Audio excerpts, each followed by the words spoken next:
téléphone Aztec yi rafet nañ dëgër nañ te bari nañ ay options Aztec indilaat na leen téléphone Iris mais bi yoon 256 giga de mémoire la àndal waaw téléphone Aztec yi dañoo gën a xarañ gën a yanj yeneen modèle yépp mi ngi disponible ba léegi S9 128 giga de mémoire S8 64 giga de mémoire S7 64 giga de mémoire 6 giga de RAM triple appareil photo téléphone yi yépp am empreinte digitale ak yeneen technologie dernier cri yu doy waar mën ngeen ko am ci bépp boutique ak magasin buy jaay téléphone.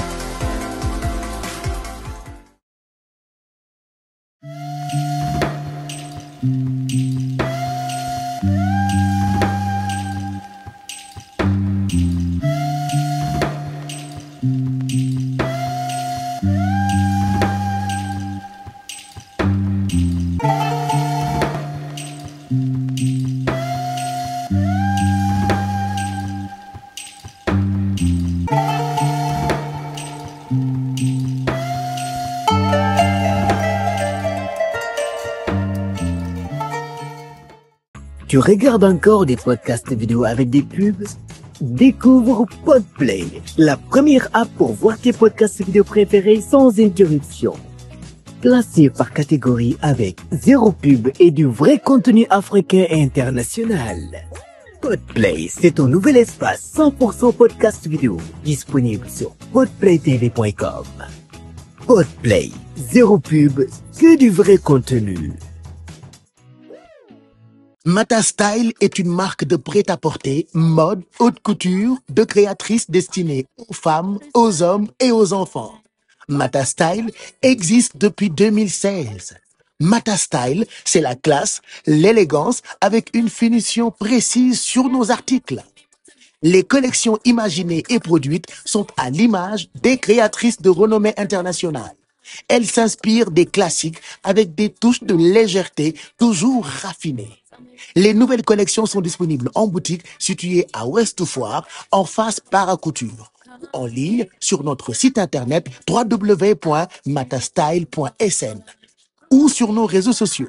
Contactez-nous au 77 418 22 27 ou au 77 057 45 12. Matastyle. Mawa Agency est une agence de communication 360 basée à Dakar. Depuis 2020, nous accompagnons les entreprises et les entrepreneurs dans la création et le développement de marques.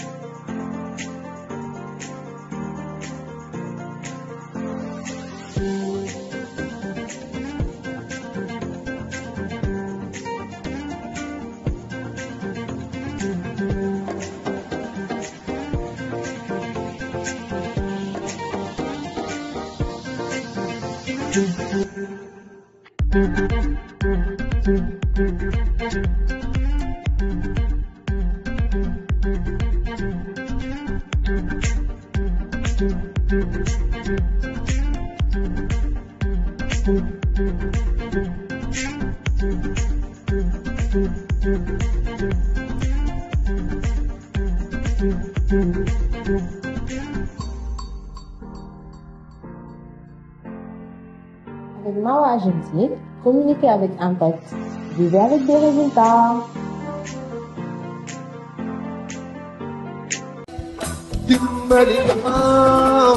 complexe Kër Wele ñëpp ko xam fii ci HLM Grand Yoff complexe Kër Wele lépp loo xam ni jigéen da koy soxla pour être belle si belle ou même très belle jigéen lépp lu mu soxla mën nga complexe Kër Wele lépp luy xeetu bijou yu rafet boo ñëwee fii nga xam ni moom moo di complexe Kër Wele fekk ko fa ay bijoux plaqués en or yoo xam ni dañu ko garanti ay bijoux yu raffiné ay bijoux yu rafet lool fépp ci àdduna bi la ñuy dem wuti ji ay bijoux yoo xam ni macha allah xoolal ma lii nga xam ni moom moo di bijoux yi jóge Inde yi jóge Italie yi jóge Dubaï yi jóge Chine wala Thaïlande lépp ci qualité bijoux yi gën a raar te gën a raffiné moom ngay fekk complexe Kër Wele loo soxla ci xeeñ neex xeetu neex yépp laa wax yi ci àdduna bi yépp ma nga daje Kër Wele ay sac de classe ay dàll de grande marque pour fête yépp cuuraay yi parfum brut original ay tissu sañse ay tissu brodé yoo xam ne ma nga bàyyee ko Dubaï te lépp original ay astuce de femme naturelle soo soo déggee astuce de femme nag xamal ni damay def cax dong laa wax nag bàyyi noonu astuce de femme lépp luy décoration intérieure di nga ko fekk Kër Wele nekk HLM Grand Yoff juste derrière hôpital américain bi wala boog ci wetu boulangerie Marimar woon Kër Wele ci 77 378 14 29 77 378 14 29 wala nga xool ñu ci TikTok wala Facebook wala Instagram complexe Kër Wele.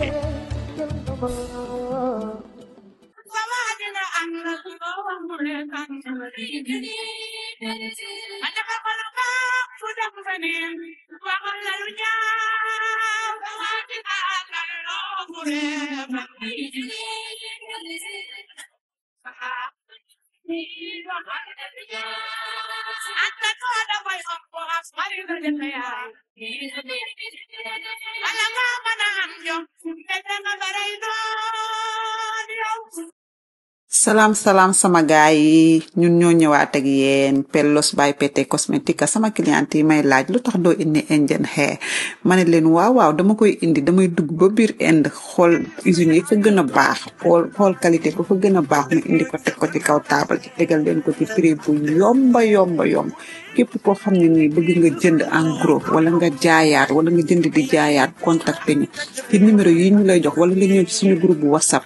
loo am ñu jox la nga jaayaat en gros la ngay jaay mën ngaa commencé ci benn takk ba am 100 bul wala nga commencé ci benn perruque ba am 100 perruque loolu fii lay xewee ci PT Cosmetics kon nag daw leen gaaw contacté leen Indian hair lañ leen indi original képp ku bëgg greffage bu baax boo xam ne nii direct Inde lay jóge ñëwal nga contacté ñu loo ci bëgg a xam ñu wax la ko boo bëggee ñu ñawal la perruque boo bëggee ñu jaay la bul fii lay xewee boo nekkee biir Europe wala nga nekk Sénégal France Italie fépp foo mën di nekk boo ñu contacté ñu indil la ko ba sa buntu kër nga door a fay sa prix nga xool ba mu doy la nga fay sa prix kon nag gars yi maa leen ko digo ñëw naa waxoon naa leen damay dugg biir Inde xool usine yi lijjanti ko luqati ko xool cheveux ba fa gën a baax ma indil leen ko tegal leen ko ci kaw table bi ci prix bu gën a yomb waaw kay sama gars yi kon nag daw leen gaaw fii lay xewee ci PT Cosmétique waaw kay waaw samp rek teg bandi affaire bi nappante la àdduna yàllaa ko moom kon nag sama gars yi contacter leen ñu képp koo xam ne nii bëgg nga commencer liggéey créer sa propre marque contacter ñu teg la ci yoon wax la ni ngay def ba nga mën a créer sa société commencer ci benn takk ba 100 takk commencer ci benn perruque ba 100 perruque kon nag bul xaar suba jugal nelaw yi samp rek àdduna yàllaa ko moom te yàlla nag ñëpp la fi nekkal kon nag ñoo ko fi am. La maison Aramix. Une histoire de passion, d'audace et de parfum envoûtant. Bonjour, bienvenue chez Aramix. Laissez-moi vous raconter notre histoire, celle d'une femme inspirante et déterminée. Ney Aram, titulaire d'un master en management touristique, aurait pu suivre un chemin conventionnel. Mais sa passion inébranlable pour la parfumerie l'a guidée vers un destin exceptionnel. Elle rêvait de créer des parfums uniques, des fragrances qui transporteraient les âmes vers des horizons lointains, des moments précieux et des émotions intenses. Elle a décidé de suivre son cœur, de donner vie à son rêve et de fonder sa propre marque de parfum, Aramix. Au cœur de notre collection se trouve Chippy, un parfum floral et gourmand qui incarne l'élégance et la sensualité. Mais saviez-vous que Chippy est bien plus qu'un parfum? Il est un hommage vibrant, une ode parfumée à l'âme lumineuse de notre défunte sœur, Mati. Chaque note capturée dans ce parfum est un rappel poignant de sa joie de vivre, de sa grâce et de son amour inconditionnel. Lorsque vous vous enveloppez de Chippy, vous êtes transporté dans un monde où l'amour et le souvenir se mêlent harmonieusement. Chaque effluve délicate réveille des souvenirs doux et intenses. Mais notre collection ne s'arrête pas là. Découvrez nos autres parfums exclusifs, chacun portant en lui l'empreinte de l'amour et du souvenir. Sweetwood, une ode à l'opulence et au mystère, évoque des sentiments de puissance et de sensualité. Musk, quant à lui, symbolise la pureté et la grâce, capturant l'essence de la beauté intérieure. Chez la maison Aramix, chaque création est bien plus qu'un parfum. C'est une histoire, un lien profond avec ceux qui nous ont inspirés. Chaque goutte de nos parfums est imprégnée de l'amour, du respect et de la gratitude que nous ressentons envers nos clients. Rejoignez-nous dans ce voyage olfactif. Laissez-vous envoûter par l'émotion et la magie qui se cachent dans chaque flacon. Laissez-nous vous guider vers des horizons olfactifs inexplorés. La maison Aramix, laissez la magie des parfums vous transporter. Depuis 15 ans, Keifa révolutionne l'univers de la mode en Afrique et au-delà. Pionnière du costume africain, la marque fusionne avec brio l'héritage culturel de notre continent et les tendances contemporaines, créant ainsi des pièces uniques et intemporelles. Chaque création Keifa raconte une histoire de raffinement, de fierté et de style. Keifa, copié mais jamais égalé.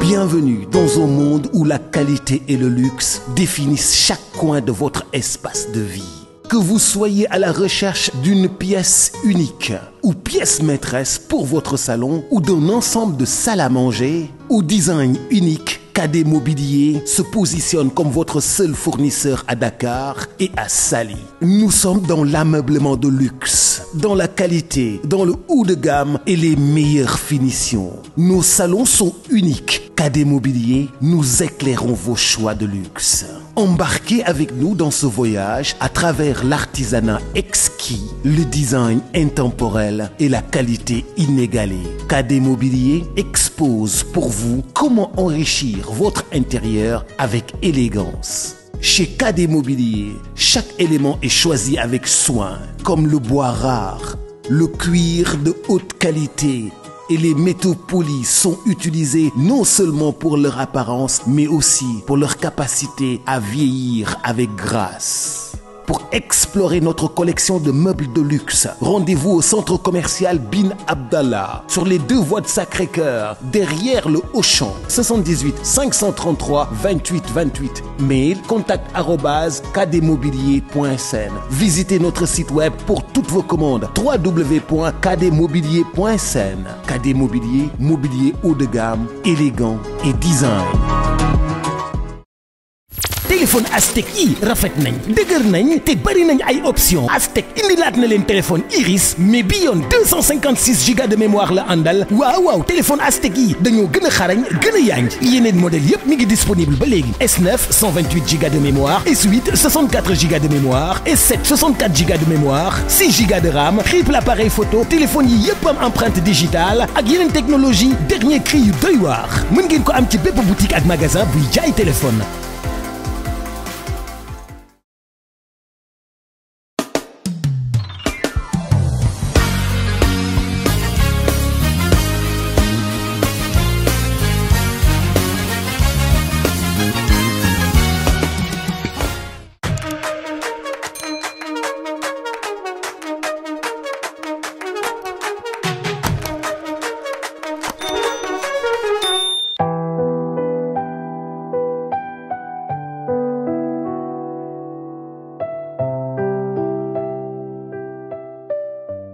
Asalaamaaleykum maa ngi tudd Aminata Kane nekkoon malade cancer du sein il y a quelques années donc je suis toujours en rémission donc normalement sama rémission année bi la war a jeex avec quelques contrôles yi nga xam ne moo koy confirmé. Man sama cancer je l'ai eu à mes 25 ans donc en 2021 donc dama gisoon juste benn boule ci sama ween bi ma dem gis médecin. wax ko donc ça m'a fait peur au début mais musuma woon xalaat sax ay affaire de cancer donc ma dem gis benn médecin ma won ko mu xool il a fait une échographie il m'a rassuré ne ba que lii du dara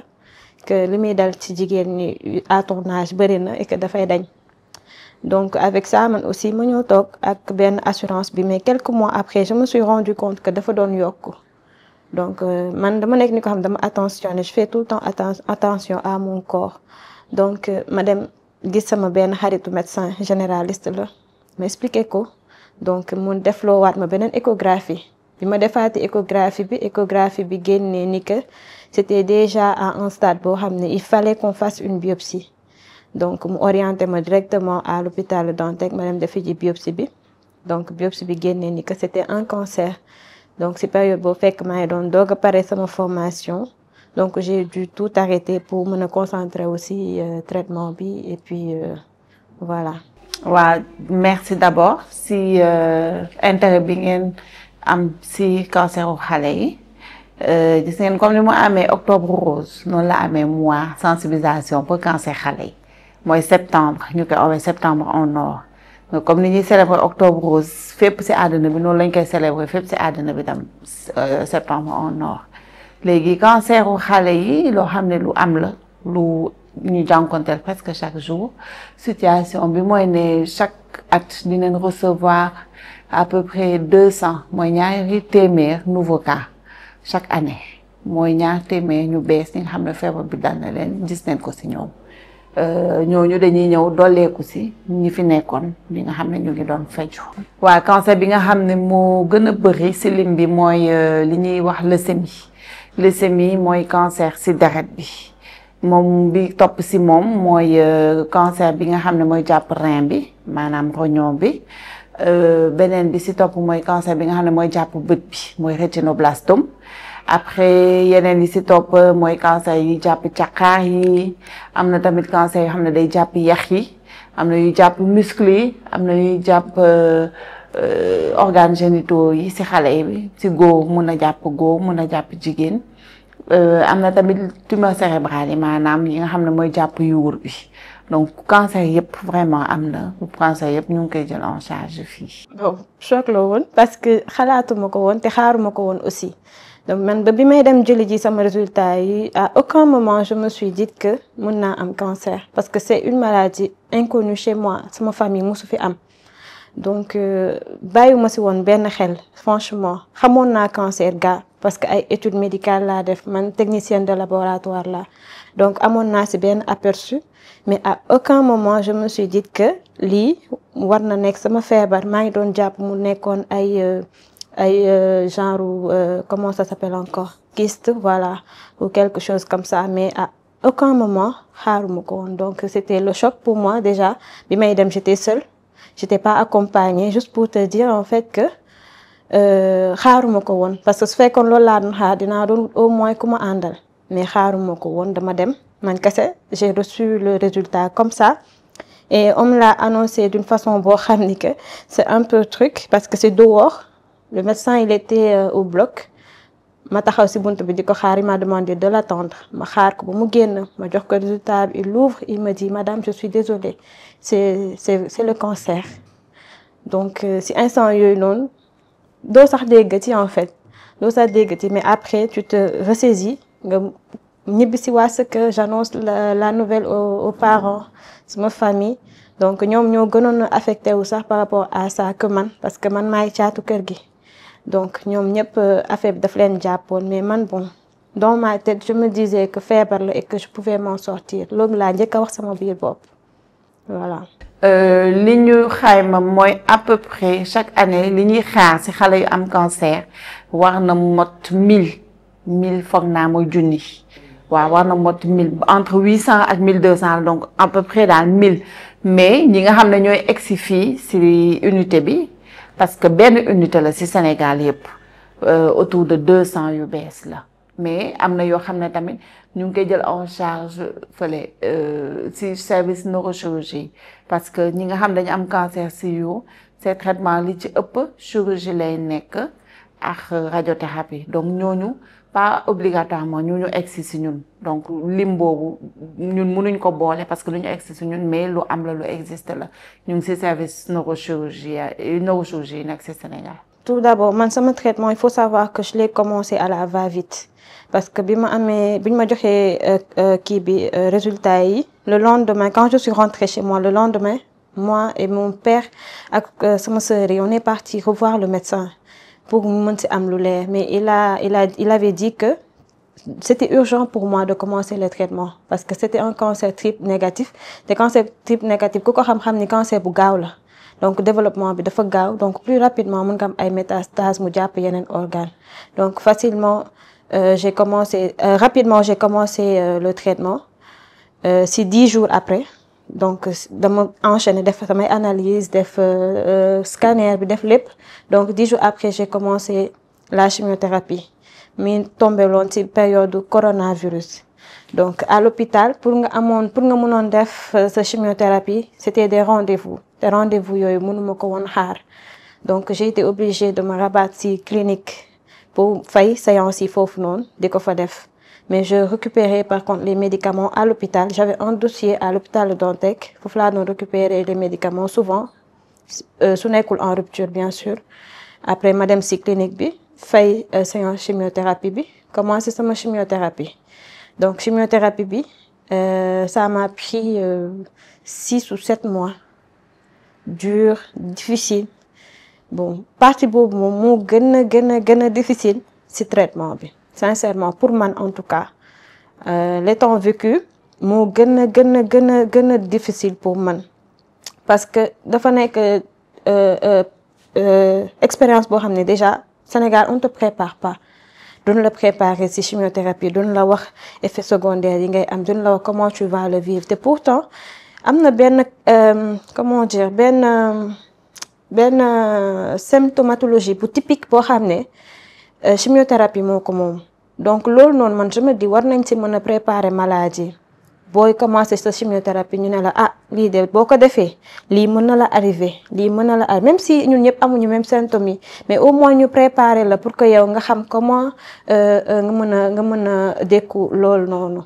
même si amul aussi ay médicaments yuy contrer amul dara parce que chimiothérapie bi en tant que tel médicament la pour lutter contre le cancer mais dafa toxique tellement que ça attaque tout le corps en fait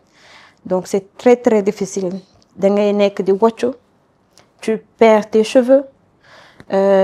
ton état général en fait tu le perds ton état général tu le perds tu as mal partout nit bi nga nekkoon nekkatoo ko foofu nag la affaire yi di commencer réellement voilà nga jël sa temps def sa chimiothérapie man dama defoon 8 séances de chimiothérapie après juste après chimiothérapie bi tu n'as pas le temps de souffler aussi les médecins ne te laissent pas longtemps pour ne pas perdre les vertus de la chimiothérapie dañ lay dugal bloc opération donc ça dépend du médecin et de toi aussi parce que ñoom aussi dañ lay proposer soit su fekkee ni que dafa laajte ñu dindi ween bi yëpp ñu dindi ko su fekkee ni que dafa laajte ñu dindi cancer bi kese nodule bi kese fi mu nekk ñu dindi ko maintenant ils te donnent le choix ils te disent aussi les risques yi ci nekk suñu dindee kii bi kese nodule bi kese mën nga amaat récidive très rapidement parce qu'ils seront pas sûrs que toutes les cellules cancéreuses seront enlevées donc bu ñu dindee ween bi boobu tu es plus rassuré donc man j'ai fait le choix de me faire enlever le sein c'était pas facile pour moi je voulais même me faire enlever les 2 seins mais médecin mu ne ma c'était carrément une mauvaise idée donc il fallait que je garde le sein l'autre sein qui n'a rien du tout parce que amu woon jëkkër amu woon doom donc ce qu'on a fait def sama opération toujours en privé parce que aussi public bi ak corona bi c'était pas ça donc ma def kii bi donc le temps que ma waroon a xaar parce que radiothérapie bi aussi ça prend du temps soo demander un rendez-vous dañ lay jox rendez-vous yu yàgg donc médecin bi aussi pour rassurer la guérison et tout il m'a proposé de me refaire encore 3 séances de chimiothérapie déjà au début dama ko bañoon radicalement mais après bon quand bi ma réfléchir ma xam ni que il avait raison que mënu ma woon toog noonu sans assurance te teguñu ma si dara lu wóor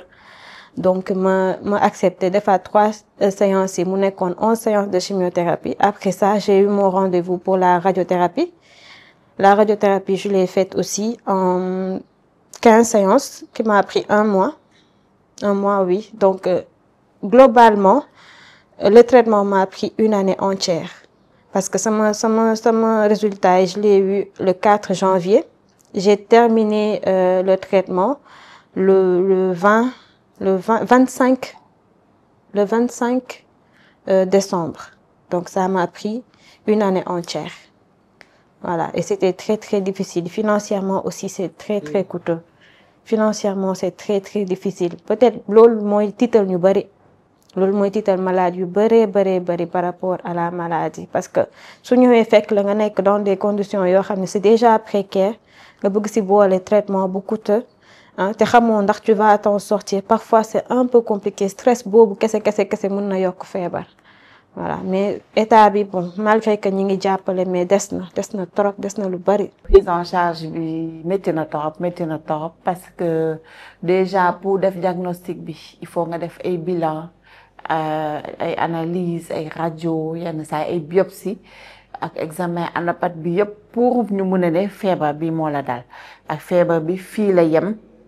ce qui fait que faj bii lañ koy fajee donc loolu yëpp dafay laaj parent bi mobiliser ay ressources maanaam mu génnee koom génne xaalis pour am loolu li ñuy wax CMU biñ naan enfant 0-5 ans prise en charge gratuite canceru xale moom bokkul ci CMU donc du ko jël en charge donc parents yi ñoom ñooy fay lépp après soo defee diagnostic ba pare ba ñu xam ne lii moo la dal da nga war a traiter traitement bi tamit lu ci bëri dafay fay parce que chimiothérapie moom la ñuy gën a utiliser c'est vrai que am na benn initiative gratuite bu gouvernement defoon fii depuis octobre 2018 mais boobu pour cancer gynécologique la woon pour jigéen ñi mais am na ay garab yoo xam ne dañ ko nirooleeg ñoom 5 garab donc ce qui fait que garab yooyu ñun dañ koy jël ci pharmacie hôpitaux yi sans pour autant xale bi fay il suffit mu présenter kayitu juddoom wala papaam wala yaayam présenter seen carte d'identité ñu mun ko jox garab yi mais ci 5 garab yooyu 5 la ci 26 yi ñu utiliser donc yeneen yi ñoom ñoo koy jënd te garab yi il faut nga def ko ci ay bouteilles maanaam bouteille perfusion yi pour mun ko jàllale fi nga koy jàllale il faut nga am cathéter il faut nga utiliser seringue il faut nga am perfuseur donc matériel boobu yëpp tam buñ ko xeeb parce que dafa am njëkk dafa am coût boo xam ne parents yi dañ koy obligé de def chaque cure donc suñu jàllee ci chimiothérapie bi te xam nga chimiothérapie ma ne la 5 garab sur 26 donc 21 yëpp ñoom ñooy génne xaalis pour jënd ko suñ jógee ci loolu su malade bi waxee opérer opération c'est pas gratuit déjà processus pour àgg ci opération c'est pas gratuit parce que di nga def visite anesthésie pour xam ndax xale bi dina attan anesthésie bi loolu daf koy fay après il faut mu def scanner wala IRM pour chirurgien bi nekk à l'aise mun a xam lan lay fekki lan la war a opérer lan la war a dindi fan la war a yem et cetera yooyu yëpp daf koy fay chirurgie bi ci boppam dañ koy fay chirurgie bi maanaam opérer bi te njëg bi yenn saa yi dafay kawe torop léegi suñu defee chirurgie bi ba génnee tumeur boobu il faut nga analyser ko pour wax xeetu tumeur bii la exactement pour ñu mun a yenn saay jubbantiwaat faj bi ba pare il faut ñu wax ñu ndax li ñu dindi yóbbu na lépp parce que yenn saay fi ngay dindi marge de résection yi maanaam fii chirurgien bi di dagg yenn saay tumeur bi nekk fu ba léegi donc da ngay jàpp ne tumeur bi mu ngi ci beneen côté bi aussi donc loolu day changer faj bi suñu jógee ci loolu am na ñoo xam ne dañuy soxla radiothérapie donc radiothérapie tam dañ ko subventionné mais c'est pas gratuit donc radiothérapie ñëpp xam ne ne 150 000 la pour les nationaux donc loolu tamit parents dañ koy fay soo gisee li ma la wax ni yëpp xayma bi soo ko defee day bëri torop heureusement am na ay association ay fondation yoo xam ne ñoo ci jàpp. Tous les changements étaient plutôt physiques, psychologiques aussi am na ci. Voilà, parce que tu es plutôt fragile, tu pleures pour rien du tout, hein, tu peux te mettre à fleur de peau aussi pour rien du tout, et physiquement tu es tout le temps fatigué, tu peux pas faire beaucoup de choses. Tey jii soo doxee benn distance, tu as besoin de te reposer, les escaliers tu les fais une fois, tu as besoin de te reposer, alimentation bi aussi c'est pas ça, da ngay mel ni ku nekk comme en état, am na lekk yu bari yoo xam ne doo ko bëgg lekk. Même les odeurs, ça te dérange. Donc, c'est très, très compliqué. Hein. Maintenant, am sax yu ma fàtte. Des bouffées de chaleur la nuit, hein, les doigts, sa loxo yi doo ci mën a ci jàpp dara parce que tu as des décharges électriques au bout des doigts, au bout des orteils. Hein. Beaucoup de choses. Peut-être am na yu ma fàtte aussi, hein, mais c'est ouf. C'est un état boo xam ne vraiment boo ko dundul nit mënul la ko expliquer ba nga comprendre ko vraiment. jafe-jafe bu ñu rencontrer chaque fois la day am yenn saay parents yoo xam ne dañuy ñëw xool na la aw ma mënuma kon damay jël sama décision ma yóbbu xale bi donc yooyu la ñuy wax abandon de traitement taux yi bëri woon na torop yi bëri woon na am na benn instant on était à 13%. Abandon de traitement mais ak fondation yi association yi yenn projet yi ñuy def yoo xam ne yenn ONG dañuy financer tax na ba taux bi wàcc na bu baax fu mu toll nii ba nekk autour de 2%. Mais loolu lu existe la non seulement problème financier mais problème d'accessibilité parce que da ngay gis koo xam ne mu ngi dëkk Kédougou wala mu ngi dëkk Ziguinchor wala mu ngi dëkk Fouta am yeneen njaboot war a nekk këram toppatoo leen war a ñëw fii toog fii diir bu yàgg te du am ko ko desal këram yenn saa yooyu dafay nekk raison pour mu bàyyi dem yeneen saa dafay ñëw fii ba Dakar du am fu mu dal am na ay mbokk certes mais mbokk yi mënuñ ko héberger parce que dëkkuwaay Dakar dafa xat dëkk bi dafa métti ko war a dolli ci sa kër di ko jox ndekki añ reer yenn saa yi day jafe trop et puis nit yi xamuñu feebar bi bu baax dañuy yaakaar ne dafay wàllee affaire yu demee noonu ce qui fait que dañuy xaw a daw xale yi donc ñu ci bëri dañu am problème boobu pour hébergement mais fu mu toll nii am nañ yaakaar bu baax parce que am na benn maison bu ñu tabax mu nekk Sangalkam boo xam ne dina permettre ñooñu nga xam ne amuñu fu ñu dal dinañ mun a nekk foofu le temps de leur traitement après ñu ñibbi. Ça par contre c'est juste quand j'ai tout terminé quand j'ai carrément tout terminé parce que à chaque fois il faut savoir que même diggante chimiothérapie parfois tu peux avoir l'impression d'être bien mais si période bi ngay sentir bien si période boobu ngay delluwaat chimiothérapie donc espacement chimiothérapie c'est 21 jours parce que soo jógee chimiothérapie dis-toi que les 10 prochains jours yi ci topp yëpp da nga koy feebar donc soo jógee ci 10 jours yooyu noonu après da ngay essayer normalaat bëgg a jógaat commencer waat di jéem a alimenter wu comme il faut et tout même si c'est un peu difficile mais bi ngay commencer di reprendre ses forces si ngay delluwaat chimio donc c'est un peu compliqué donc tant que pare woo complètement mënoo gëm ni que yow ça va quoi ça va pour toi. maa ngi lay wax ay association ay fondation mais ñoom dañuy def lu ñu mën rek du ñu def lu ñu mënul ba pare dara wóoruñu ne dinañ fi nekk tout le temps yenn saay di nga toog doo gis kenn donc li nga xam ne moom mooy wëy li nga xam ne moom moo mun a tax affaire yi sampu c'est-à-dire mu nekk loo xam ne ci état la jóge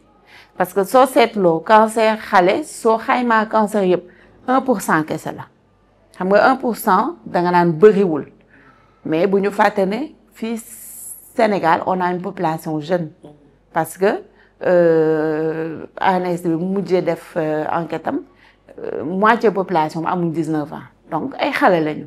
donc loolu dañ ci war a investir parce que cancer bi bëri na donc état mun na jël en charge loolu defar centre de prise en charge boo xam ne pour xale yi la déjà boo xam ne di nga ci mën a def sa diagnostic def ci yëpp ba pare def ay centres secondaires il faut ñu décentraliser yëpp mënul nekk Dakar tout le temps mun nga certes centre spécialisé bi nekk fii mu ñëw ñu def diagnostic précis ak yëpp parce que centre bi dafa war a am yëpp am plateau technique bi yëpp mais yi nga xam ne war nga ko mun a def sa wëtu kër nga dem def ko sa wëtu kër mu am yeneen centre satellite yoo xam ne ñu ngi ci biir dëkk bi dinañ mun a def yenn yu ñuy def am na yoo xam ne peut-être ce sera trop spécialisé ce sera trop compliqué ñooñu ñëw Dakar commencer après su traitement bi gënee woyof ñu soog a mun a dem seen dëkk parce que tamit dañu ne équité des soins équité territoriale donc soo boolee ñaar yëpp il faut mu am yenn structure yoo xam ne dañuy jël cancer de l'enfant à travers tout le Sénégal comme ça se fait dans les autres pays parce que cancer de l'enfant c'est un cancer qui est curable maanaam cancer boo xam mun nga ko faj ba mu wër la soo demee ci dëkk yi nga xam dañu am koom ñoom seen taux de guérison est 95% la maanaam 100 nit yoo xayma peut-être juróom yi nga ci ñàkk donc loolu il faut vraiment ñu ñu jéem a def ba àgg foofu. partie boobu partie psychologie bi moo gën a difficile man en fait moo tax même à chaque fois su may wax association yi ñu ngi fi ñu ngi lutter contre le cancer parce que cause bi gën a important mooy la cause vitale mais après cette cause vitale là il faut que nit ñi comprendre ni que nit ki dafa am psychologie dafa am sociologie boo xam ne dafa war a exercer wu ci moom ci vie am donc loolu noonu fii Sénégal dañ ci def abstraction trop man nag loolu dafa may déranger parce que damay rencontrer ay femmes damay gisante ak ay femmes ñoo xam damay déggante ak ñoom ñu ngi dund cancer bi mais c'est très difficile pour ñoom même man à un moment donné c'était très difficile mais il faut dire que nit ñi yemuñu les gens ne sont pas forts de la même façon donc man difficilement je l'ai géré même si c'était pas évident avec ma famille aussi parce que sama famille man je disais que ñoom ñoo nekkoon sama force même si ñoom parfois dañ doon effondré wu mais man je me disais tout le temps dans ma tête que waruma effondré wu parce que si man ñoom ñi ma wër ñi effondré wu man mi nekk ci biir affaire bi su fekkee man ma effondré wu rek ñoom dootuñu amati benn espoir donc il faudra que je tienne il faut que je sois forte pour que ma mën leen dooleel ñoom ñu gëm ni que man je peux m'en sortir parce que seen doole mooy sama boss. Donc noonu laa doon réfléchir même quand j'avais envie de pleurer je pleurais dans ma chambre le soir la nuit dans le noir je voulais même pas me regarder parce que man noonu laay fonctionner quand ça va pas damay éviter ça di xool miroir bi parce que sinon daf may jàpp sama bopp image boobu duma gaaw a quitter donc je pleurais toute seule dans ma chambre dans le noir après le matin je me réveillais ça va maa ngi nekk samay affaire au contraire man maa doon gérer ambiance su kër gi même quand ça va pas je gérais parce que j'avais besoin de ñoom ñu tenir pour que man ma mën a avancer mais su fekkee ni que ñoom man dama effondré wu ñoom ils ne vont pas tenir loolu moom xamoon naa ko donc si ñoom laa doon miser lu bari moo tax kiiwuma woon franchement bàyyiwuma woon mais c'était très difficile et il y a des femmes qui vivent ça tous les jours il y a des femmes yoo xam ne carrément psychologiquement ça ne va pas que dañuy dem bay nëbb sax seen feebar ci seen famille proche parce que ñu ngi xalaat nan lañ may xoolee nan lañ may considérer est-ce que damay dee est-ce que nangam est-ce que sangam moi j'ai connu des femmes yoo xam ne def nañ traitement bi ba décédé seen doom yi sax bu ñu décédé la ñuy doog a xam lan moo daloon seen yaay xam nga loolu c'est chaotique alors que ñooñu ñoo waroon présent pour seen yaay mais seen yaay elle n'était pas forte pour mën leen wax ni que lii moo ma dal parce que pour moom dans sa tête jàppoon na déjà ni que dafay dee donc loolu rek faiblesse la donc côté boobu moom il faut vraiment ñu jàppale ci nit ñi ñu jàppale ci maladie sincèrement parce que dafa difficile dafa diis trop ak le fait que nga war a tëdd nga war a jóg war a dem faju ji te amuloo loo fajoo tu es avec ta douleur et tout le monde comme ñëpp dañu solal cancer mbubbu kii bi dee bi su la dalee déjà tu penses à la mort tu te réveilles tu dois te soigner tu n'as pas de quoi te soigner loolu tamit day yokk sa feebar donc yooyu yëpp assistance bu ñu war a def ci nit ñi la di waxtaan ak ñoom di leen delloo ci je pense que loolu buñ ko defee mën nañu am benn même bu fekkee ne que du mën a tenir lépp mais dina am au moins benn pourcentage bu mu tenir ci nit ñi feebar ak seen entourage. cancer de l'enfant xam nga du comme cancer du sein wala col de l'utérus nga xam da ngay def dépistage et cetera am ay lésions précancéreuses après nga am cancer. cancer de xale liñ ci mën mooy diagnostic précoce mooy maanaam xale bi teel a ñëw pour ñu teel ko mën a faj. ba pare mu mën a wér mais ñu ci bari dañuy gis yenn signes duñ ko xàmmee duñu xam vraiment que lii soo ko gisee da nga war a xalaat cancer ci maama ñi la ñuy njëkkee ñu dem xool foofu noonu mais loolu solution bi mooy ñu éduquer population yi def comme li ngeen di def ni genre émission wax ci def ay émission mu law fépp parce que fu mu toll ni télé yaa ngi fi téléphone yaa ngi fi rajo yaa ngi fi ce qui fait que mun leen jaar ci canaux yooyu pour informer population yi éduquer leen communiquer vraiment pour ñu xam ne cancer am na signe bi soo ko gisee au lieu ngay dem ci maamam ci hôpital nga war a dem ñu xool la bu baax après ñu nga mun a teel a egg si ñu mun la mun a faj nga wér parce que c'est possible. Man je pense que la réinsertion elle est plutôt sociale que financière parce que déjà soo amee cancer bi tane nga nit yi comment ñu lay xoolee loolu déjà rek moo nekk barrière bi pour réinsertion sociale bi parce que même si entreprise boo fa nekkee wala sax nekk goo ci entreprise mais lu fekk nga feebar ñëpp xam ne feebar nga war a demander un emploi, tu sais que tu as les compétences. Ñoom si boppam ils veulent te prendre, mais ñu ngi sóoraale derrière, ah, cette personne-là, elle est malade, donc elle peut s'absenter à tout moment. Donc, voilà, mën nañu perdre du temps, mën nañu perdre de l'argent. Alors que, cancer, feebar la, comme yeneen feebar yi, comme diabète, comme cardiopathie, comme man noonu laa ko jàppee en tout cas. Et cancer, boo si wéree, je me dis qu'il y a plus raison que nga war a mën a rester si mood boobu noonu. Voilà, tane nga, wér nga, alhamdulillah. Donc là, les gens, la population si boppam ñoo la war a jéem a jël xëccaat la dugalaat la ci seen biir pour que yow déjà même nga fàtte sax ni que tu as vécu quelque chose bu difficile, nga mën a continuer ton chemin ba yàlla di dogal leneen. Parce que ni mu dalee kii mën na dalee noonu kenn demandé wul à avoir le cancer, et c'est pas contagieux. Cancer mooy jékki-jékki rek ñëw si nit kenn xam sax fan la jóge. Man personnellement bi may dal xaw ma fan la jóge. Bon, j'ai fait des analyses génétiques, on me dit que j'ai les gènes, mais je ne sais même pas d'où ça vient. Parce que man sama famille, man maa fi mujjee juddu te maa fi njëkk a def cancer. Donc c'est un peu voilà. Mais su fekkee société bi si boppam ñu ngi lay xoolee benn bët bi, man loolu en fait loolu moo gën a tax sax j'ai osé me faire voir si réseau yi et tout. J'en parle, j'ai une page boo xam ne maa ngi si wax et tout. Parce que dama dund loolu en fait. Après mon opération, je suis sortie un jour me promener parce que période boobu j'avais pas parlé de ma maladie. Mais ku ma xool changement yi di nga xam ni que kii il se passe quelque chose. En plus, j'étais pas en activité. Sama activité yëpp dama ko arrêté woon parce que corona bi moo taxoon. Donc ma def sama opération un soir, je sors avec ma sœur ñuy doxantu. Mais j'ai rencontré des gens yi nga xam ne xam naa leen, xam nañ ma, xam nañ li may dund. Mais à aucun moment ñëwuñu mastaw ma, mais ñi ngi doon xool pour jéem a xam xaw ma ndax comprendre nga. Voilà, donc da ngay ñëw taxaw nit di ko nuyu au lieu mu xool la si kanam, mais sa poitrine lay xool pour voir s'il y a une différence. Ah, kii de dagg nañu weenam bi, xaaral ma xool ba xam ban ween la si wala affaire yooyu noonu. Donc les gens te regardent d'une façon boo xam ne yow soo duggee sa biir que ça t'as plus envie de sortir. Surtout ces périodes boobu noonu nga xam ne tu es fragile.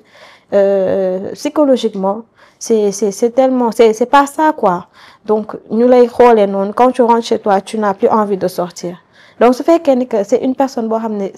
elle est faible psychologiquement. Moi nekk nit boo xam ne tey jii dina renfermer wu après, même bu fekkee ni que le monde lui ouvre ses portes ça, du ñeme. Voilà, du ñeme dem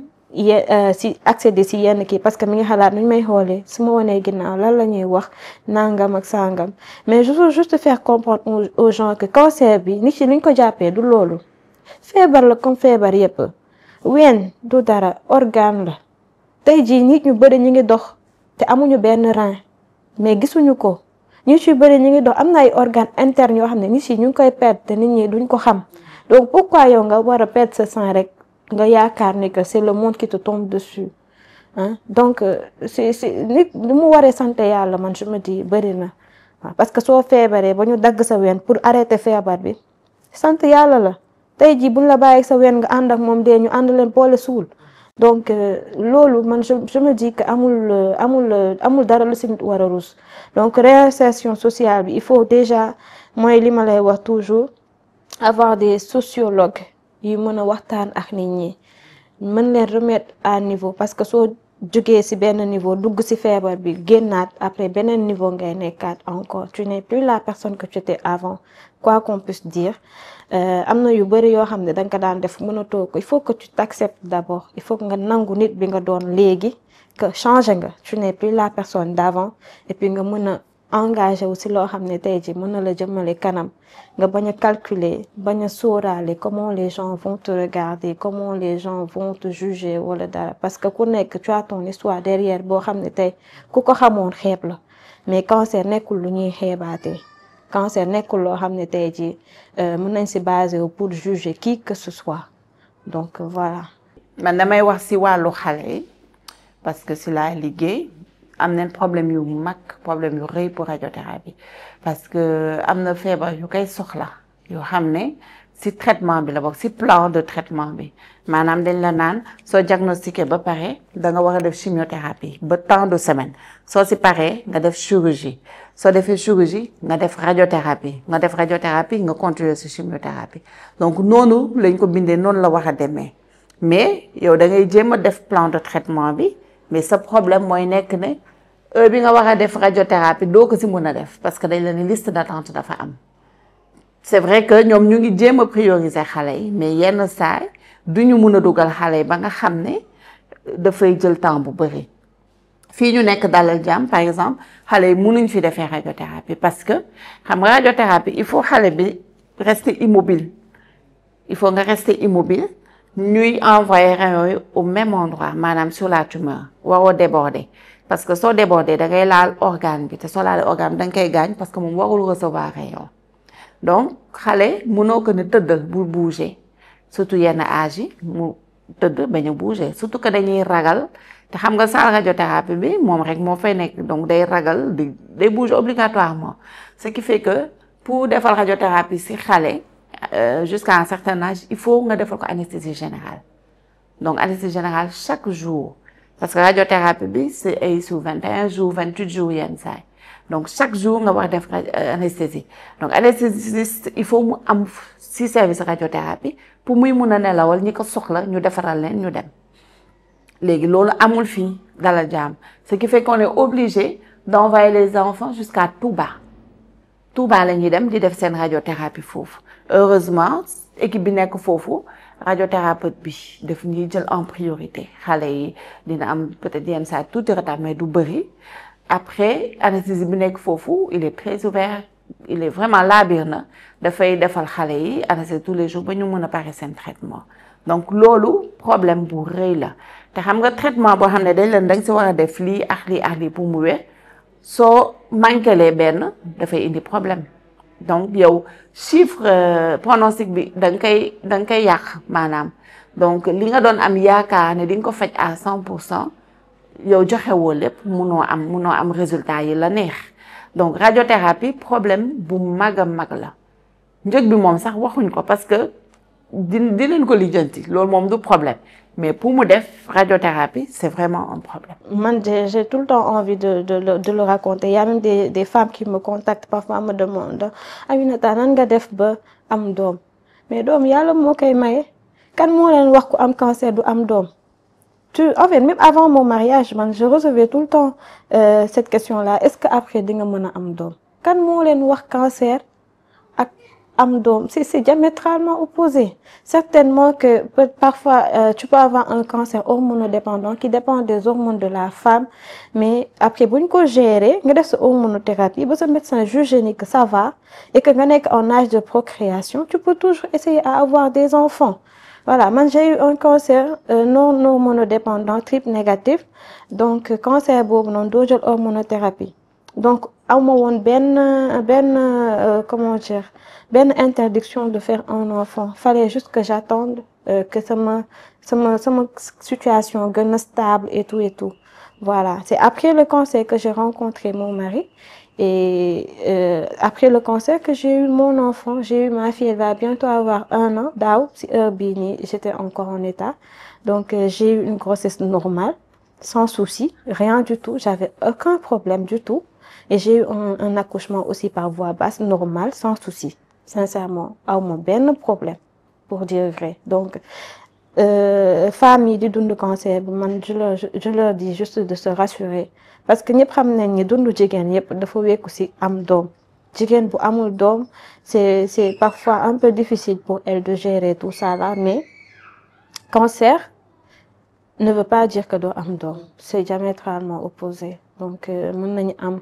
gëm-gëm ba tey ni que la vie est devant elle et que mën nañu amaat lépp loo xam ne tey jii cancer bi ôté woon na ko de leur vie avant parce que y a des femmes yoo xam ne elles ont perdu leur ménage ci ndax cancer bi voilà am ñoo xam ne elles ont été abandonnées difficilement et vraiment d'une façon pas bien donc lépp lu la cancer xañoon ci ginnaaw boo wéree mën nga am lu ëpp donc c'est pas un problème pour moi. Ah, il paraît que c'est beaucoup d'argent, c'est des milliards, mais c'est pas impossible hein. C'est la preuve je pense que nit ñi ñu ngi doon cotiser à un moment donné bi radiothérapie amul ñu ngi doon cotiser ba pour 2 machines je pense et après si le gouvernement bi jóg en 2 temps 3 mouvements ñu def ay machines donc c'est quelque chose qui est possible c'est pas c'est cher mais ça coûte pas les yeux de la tête pour un gouvernement ou bien pour un peuple léegi nag c'est soit le peuple qui va faire l'effort de cotiser ñu wut suñu machine teg ko mais yooyu tamit xam nga yenn saa yi day am problème pour gestion bi pour maintenance bi affaire demee noonu wala gouvernement bi débourser xaalis pour def radiothérapie fu mu toll nii yaa ngi naan 2 machines mooy bu Touba bu Dalal Jàmm mais bu Dalal Jàmm li muy paan moo ëpp li muy dox bu Touba day dox mais surutilisation bi parce que su nekk Touba mooy jël yëpp loolu day gaaw a yàq machine bi parce que machine bi am na instant xam ne war na sax taxaw pour ñu def maintenance préventive maanaam nga comme sa oto nga yóbbu mécanicien xoolal la ko def vidage def yëpp pour mu gën a mun a dawaat mais nga koy utiliser di ko utiliser ba xaar paan xam nga loolu baaxul si benn machine et puis am na benn bu nekk fii dans le privé mais du ñëpp a ko mën parce que minimum 2 millions la dafa cher du ñëpp a ko mën mais Dantec bi ñu tëj am na machine bu fa nekk boo xam ne ñu ngi ko tëj donc machine boobu tam il faut ñu trouver moyen rendre ko fonctionnel comme ça mu mun a désengorger liste d'attente bi donc loolu moo tax ma naan il faut ñu am ñun suñu centre suñu amee suñu centre am radiothérapie si biir du doon centre boo xam ne xale rek lañ fay defar radiothérapie dinañ ko ubbi pour ñëpp donc aussi dina vraiment mu permettre ñu évacuer liste d'attente bi voilà. boo nekkee ci feebar bi que tu te fasses abandonner ñëpp dem bàyyi la amoo ko waxtaanal yow si sa biir bopp à aucun moment mën nga yedd sa bopp parce que feebar moo nekk loo xam ne dafa diis surtout feebaru cancer bi traitement bi ñëw aussi diis ba yow si période boobu noonu ku la wax ne que tu peux t'en sortir la plupart du temps duñu ko gëm du tout mais tu as besoin de cette approche là mënuma la wax fii laa ko jëlee mooy li ma la wax rek entourage peut-être samay parents sama famille j'avais mes frères ñëpp sama sœur ñëpp ñu ngi woon autour de moi j'avais aussi quelques amis yoo xam ne ñu ngi woon autour de moi mais man je me disais que ñoom seen dëgër mi ngi dépendre si man donc man aussi sama dëgër mi ngi dépendre si ñoom donc kenn si ñun warul effondré wu même ñoom su fekkoon ni que peut-être man xamoon naa ni que ça n'allait pas pour ñoom dañuy wét di jooy et tout mais kenn jéem ma ko wan parce que boobu ñu ngi may jéem a préserver ma jéem a rassurer donc man aussi je dois faire pareil je devais être forte parce que xamoon naa ni que li situation bu dul continuer la feebar après dañ koy faj du moment où yaa ngi faju donc jàppal ni mën nga wér donc man noonu laa doon xalaatee et jusqu'à présent noonu laay xalaatee bu ma feebaree feebar bu mu mënti doon je me dis pas que c'est la fin du monde bon mon accouchement j'ai eu un accouchement très difficile parce que j'avais un cerclage et durant mon accouchement ils ont oublié d'enlever une partie du cerclage donc je me suis mise à travailler durant 3 jours pour accoucher mais je me disais tout le temps que mën naa accoucher donc damay am sama doom te damay ñibbi sama kër j'ai pas de problème métti na mais lu métti dafa yaagul après un jour maa ngi si doon waxtaan sama yaay mu ne ma accouchement dafa métti nangam sangam tu l'as vu ma ne ko oui mais j'ai compris cette douleur là parce que c'est une douleur boo xam ne dañ ko waroon a séddale si ay plusieurs jours ñu dajale ko en une fois nga war ko dund si benn période bu gàtt genre quelques heures donc c'est normal que mu difficile mais soo teniree bon rek après ça va passer rapidement parce que ça va pas prendre plus d'une journée mais après ñoom ils se disent tout le temps yow yaa ngi xëy di añ di reer di ndekki qui te dit que suba boo xëyee da ngay añ di reer di ndekki mën nga ko am te doo ko mën a jàllale te doo ko am donc il faut tout le temps se préparer à des situations yoo xam ne yu gën a difficile lay doon. malheureusement nag c'est à leurs frais c'est-à-dire que c'est à la responsabilité des parents ñun dañuy xam ne war nga def radiothérapie ñu wax la ko jël suñu téléphone woo radiothérapeute bi nekk Touba ne ko am nañ malade bu war a def radiothérapie defal ko résumé dossier jox ko imagerie bu mu soxla maanaam scanner yi yëpp ak résultat yëpp jox parent bi ne ko demal Touba mooy jël oto dem Touba su demee def consultation foofu ñu defal ko scanner stimulation programmé ko ne ko tant de jours ngay def su nekkee ne amul fu mu dal Touba dafay wut peut-être fu mu loué wala yenn saay su nekkee hôpital bi ñoom am nañ fu ñu ko mun a teg pour le temps de radiothérapie ñu teg ko foofu noonu pour def radiothérapie bi amul ay navette amul benn organisation bu formelle boo xam ne moom mooy ñuy permettre ñuy jël maladie di leen yóbbu Touba pour radiothérapie donc suñu organisation entre ñun la mais malade bi moo ciy gën a sonn wax dëgg neex yàlla malade bi ciy gën a sonn. J'étais noire. J'avais les ongles noirs. J'avais perdu mes cheveux. am na ñoo xam ne peut-être ñoom mën nañu def greffage def kii mais man du ma def greffage donc soo ñëwoon si période boo fekk ma fi si kër gi ak bopp bu set wecc nga ma fi fekkee parce que je ne me cachais pas sama yaay day muural sa bopp bi nangam sangam mais pourquoi est-ce que man maa wat sama bopp watuma sama bopp c'est mes cheveux qui sont tombés mais c'est une chose boo xam ne c'est réversible après tu termines ton traitement un mois ou quelques semaines après nga amaat sa repousse sa karaw normal voilà man j'ai maintenant de longs cheveux et pourtant bi may lii soo xoolee sama bopp tu ne vois même plus doo gis sax kii comment ça s'appelle pores yi parce que dafay mel ni que je ne sais pas que tu es né comme ça que mosoo am karaw tu vois tu perds même ce sourcil yi ce cils yi lépp day dem lépp da ngay changer en fait da ngay mel ni kii mais après tout ça là soo jàllee da ngay mel ni aussi liir bi soog a juddu tu as le duvet sa yaram bi yëpp ay am karaw partout voilà rafetaat nga amaat beneen teint régénéré wu et puis si période boobu sax da ngay xam ni que tu deviens beaucoup plus belle que avant man en tout cas personnellement je me sens beaucoup plus belle que avant sincèrement et j'ai beaucoup plus confiance en moi que avant parce que avant mënoon naa dama doon dund nii rek comme une jeune fille bon sóoraale moom lu bari maa ngi doon kii mais après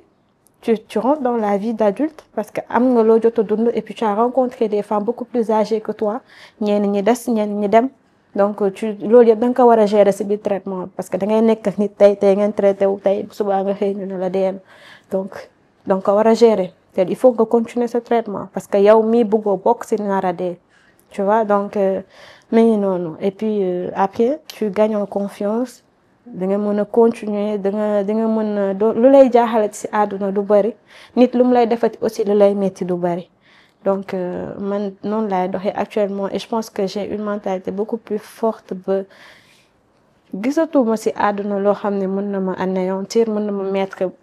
à terre sincèrement gisatuma ko. Tu as repris tes activités? Oui, j'avais repris mes activités mais après quand je suis tombée enceinte boobu ba tey maa ngi toog. Parce que carrément je voulais profiter de ma grossesse je l'attendais vraiment beaucoup parce que ku nekk xam na ni jigéen boo am na benn âge après tes 25 ans même avant même tu as envie de faire un bébé tu as envie même mariage sax peut-être c'est bon c'est bien mais c'est plus l'envie de faire un bébé que tu as en tout cas man personnellement donc après je me suis concentrée sur ma grossesse je l'ai pleinement vécu donc bi ma amee sama doom aussi bon je voulais reprendre les activités après ma xool je me suis dit que naa profiter sama doom parce que je ne sais pas combien de temps j'aurai pour profiter d'elle donc ça veut pas dire que je vais mourir demain aussi mais quand même bëgg naa profiter sama doom pleinement ba voilà envie yi ma amoon pour am doom et tout yëpp ma dund ko pleinement après quand je vais reprendre dina fekk sama doom aussi gën a am liberté mën a demal boppam mën a góorgóorlu moom aussi de son côté voilà mais là dernièrement maa ngi songé aussi à reprendre mes activités parce qu'elle va bientôt avoir 1 an te mu ngi débrouiller aussi donc dama ko yore moon en quelque sorte loolu la. chaque feebar ak protocole am xam nga suñ la defalee bilan ba xam ne feebar bi fii la toll dañuy commencer traitement bi duñu traitement rek di gëmm dañuy traitement ba à un certain moment ñu taxaw def bilan seet ndax feebar bi mu ngi reculer su nekkee ne mu ngi reculer ñu continuer même traitement su nekkee ne feebar bi mu ngi commencer di évoluer wala muy demee neneen dañuy changer bras de traitement moo tax ngeen di dégg première ligne de chimiothérapie deuxième troisième ligne parce que du benn kese dañ naan soo defee bii réussirul parce que def nga examen bi gis nga ne feebar bi des na da ngay jàll ci beneen bu gën a fort affaire yu demee noonu donc noonu la ñuy def ba traitement bi jeex su traitement bi jeexee ñu def li ñuy wax bilan de fin de traitement def bilan boo xam ne dafay am analyse pour seet chimiothérapie bi yan effet la def sa yaram est-ce que sa rein mu ngi en état ba tey est-ce que sa foie mu ngi en état ba tey ndax garab yi sonalu ko torop et puis xool sa deret est-ce que anémie woo et cetera ba pare def imagerie maanaam ay analyse ay rajo pour xool ndax fu mu toll nii tumeur bi ñu dindi woon est-ce que nekkul di saxaat et cetera métastase bi nekkoon fii est-ce que dem na wala demul donc loolu yëpp suñ ko defee ba gis ne lépp set na duñ la bàyyi noonu dañuy continuer di def suivi maanaam di la convoquer ne la ñëwul dans 3 mois soo ñëwee dans 3 mois ñu defaat bilan bi xool ne la ça va ñuy continuer di continuer am na feebar yoo xam ne il faut nga suivre malade bi pendant 5 ans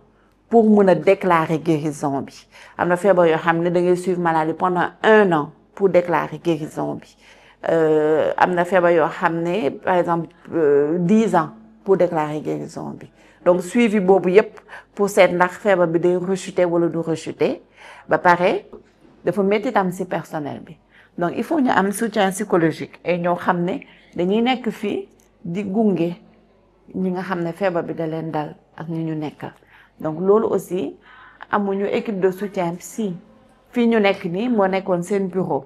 mais benn projet moo ko fi installé benn projet boo xam ne ay tubaab la ñoo ko financé woon projet bi dafa am durée bi su jeexee dafay arrêté mais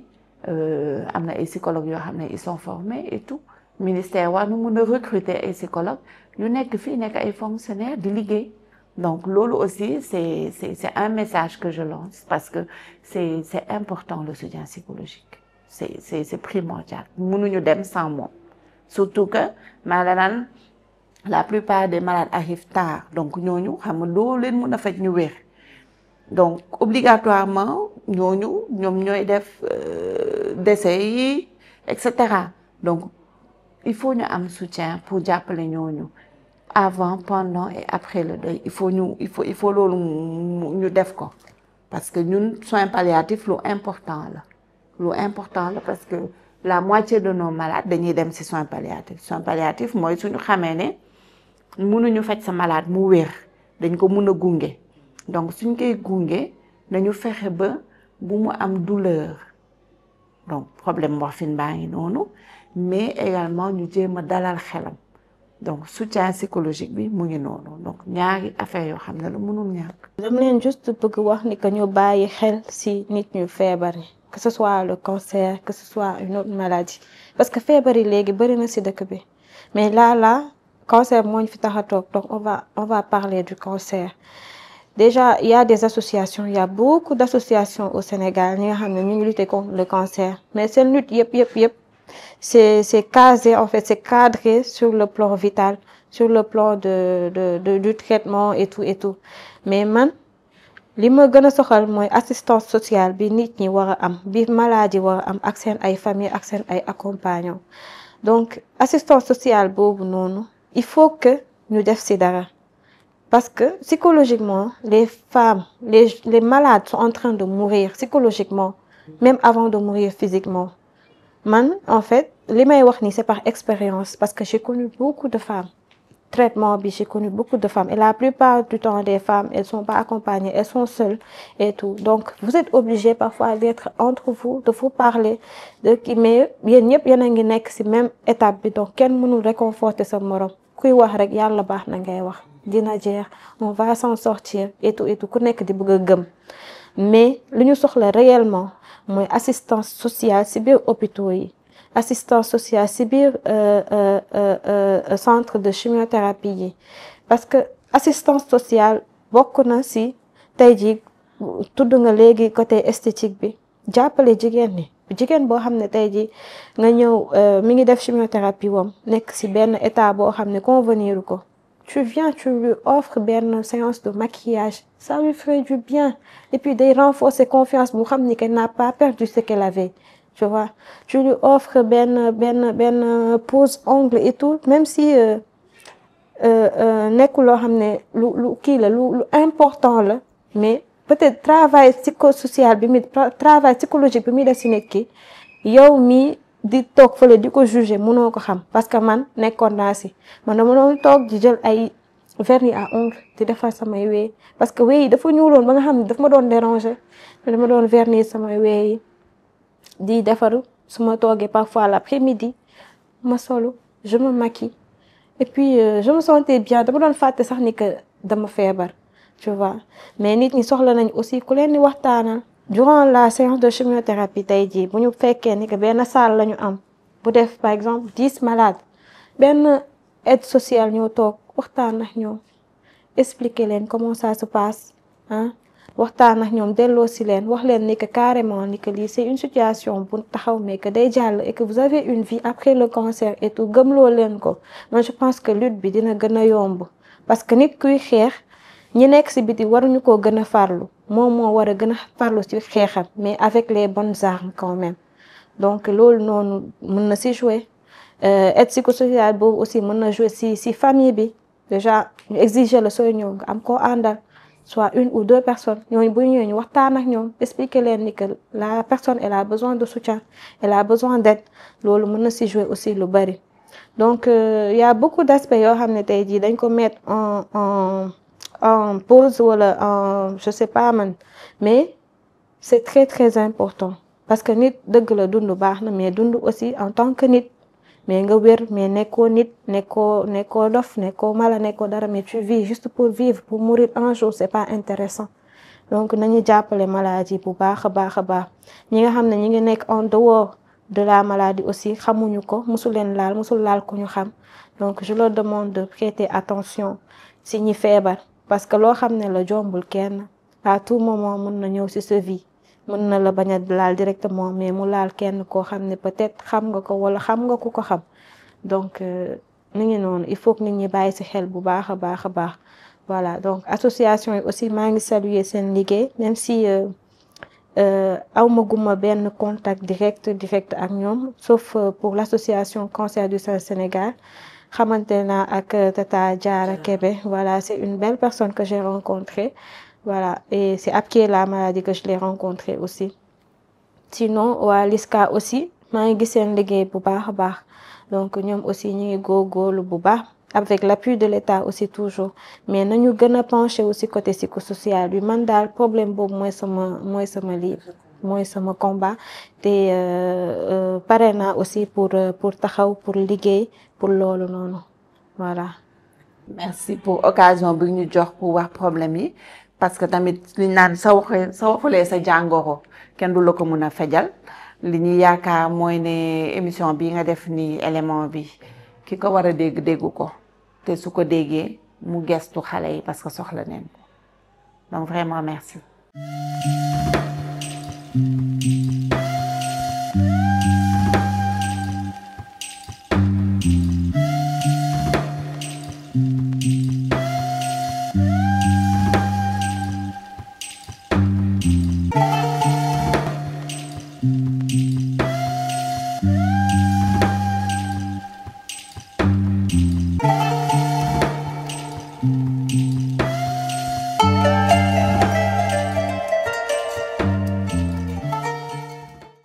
Tu regardes encore des podcasts vidéo avec des pubs?